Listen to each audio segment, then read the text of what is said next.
জয় রাধে। হরিকথা পর্ব 10। গতদিনের পরের কথা। হরিনাম কৃষ্ণ নাম বড়ই মধুর, যে জন কৃষ্ণ ভজে সে হয় ফতুর। ফতুর কি?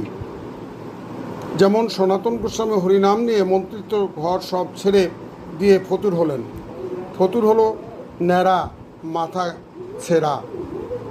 যে সকল ভক্ত কৃষ্ণ ভজন করছেন তারা কেবল গুণেই যাচ্ছে, যত গুনছে তত জমছে। অনেক ছেলে করে পাগল।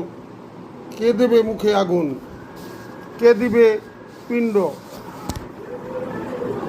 মরার পরে কথা ভাবছে, তুমি তো বেঁচে থাকেও পিণ্ড পাবে না। 500 বছর ধরে পিণ্ড দান করেছেন অর্ঘ্যদ্বীপকে। গোপীনাথজি ভক্তের জন্য পিণ্ড দান করছেন।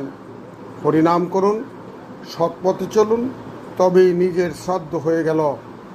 মরার পরে কে মন্ত্র পড়াবে তা না ভেবে নিজের কাজ নিজে করো। জীবিত অবস্থায় তবেই সব হয়ে যাবে। আমার অকারণে জনম গেল, গোবিন্দ ভজন হলো না রে, গুরু ভজন হলো না রে। অকারণে জনম গেল, আর এমন জনম হলো না রে। জয় রাধে, জয় রাধে, জয় রাধে।